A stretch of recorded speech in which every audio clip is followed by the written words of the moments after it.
नमस्कार माझ्या मैत्रिणींनो, स्वागत आहे तुमचं माझ्या चॅनलमध्ये. मी आज तुम्हाला ठेच्याची रेसिपी दाखवत आहे. हिरव्या मिरच्याच्या ठेच्याची रेसिपी पहा मी कशी करते. ह्या माझ्या पद्धतीने जर तुम्ही ठेचा वाटला तो खूप छान लागतो आणि चवदारही लागतो. एकदम खमंग प्रकारे हा ठेचा वाटून तयार होतो. मी आता वाटून घेत आहे याला. मी अगोदर हिरव्या मिरच्या तेल टाकून व्यवस्थित भाजून घेतलेल्या आहेत. नंतर शेंगदाणे आणि थोडेसे तीळ टाकून भाजून घेतलेलं आहे. हे सर्व भाजून घेतल्यानंतर थंड झाल्यानंतर मी आता याला वाटून घेत आहे. आणि दगडाच्या खलबत्त्यामध्ये वाटल्यामुळे एकदम चांगल्या प्रकारे चव येते. मिक्सरमध्ये न वाटता आपण ठेच्यामध्ये दगडाच्या खलबत्त्यामध्ये वाटून घेऊया. खूप अप्रतिम चव येते खलबत्त्यामध्ये वाटल्यामुळे. तुम्ही एकदा ट्राय करून बघा.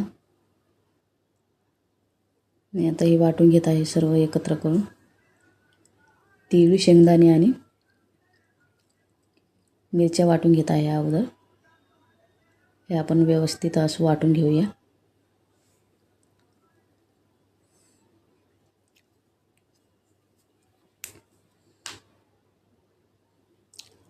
आणि मी त्याच्यामध्ये थोडंसं लसूण घालत आहे.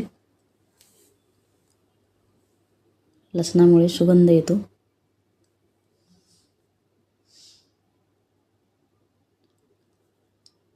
ग्रामीण भागामध्ये खूप चवीने खातात हा ठेचा.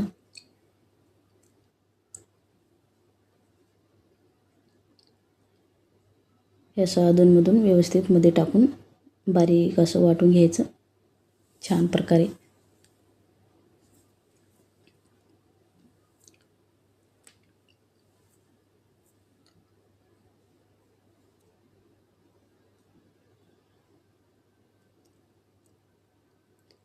तर मी याच्यामध्ये थोडीशी कोथिंबीर घालून घेते.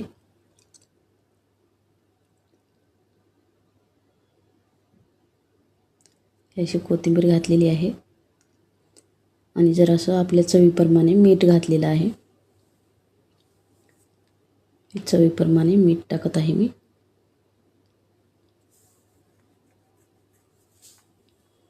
आणि आता याला व्यवस्थित वाटून घेऊया.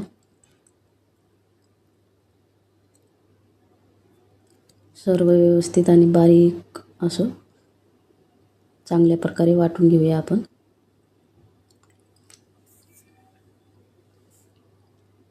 हे आता किती छान वाटून झालेलं आहे बघा. बारीक आणि छान वाटलेलं आहे. हे अशा प्रकारे सर्व वाटून घ्यायचं. आणि आता मी याला वाटीमध्ये काढून फ्रीजमध्ये 8-10 दिवसासाठी ठेवते. चांगल्या प्रकारे टिकते, काहीच होत नाही 8-10 दिवस या ठेच्याला. तरी आपण एकदा ट्राय करून बघा. तर मैत्रिणींनो, माझी ठेच्याची रेसिपी तुम्हाला कशी वाटली ते मला कमेंटमध्ये सांगा. जर माझा व्हिडिओ आवडला असेल तर नक्की चॅनलला लाईक आणि सबस्क्राईब करा.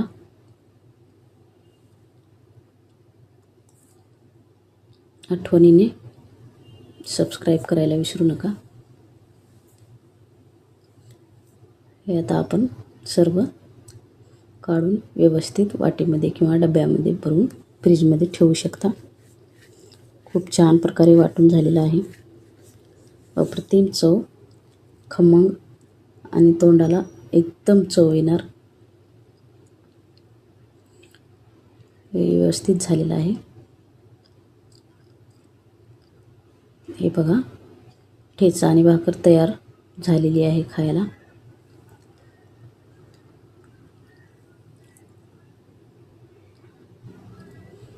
हे असं ठेचा आणि भाकर खायला खूप छान लागते. धन्यवाद.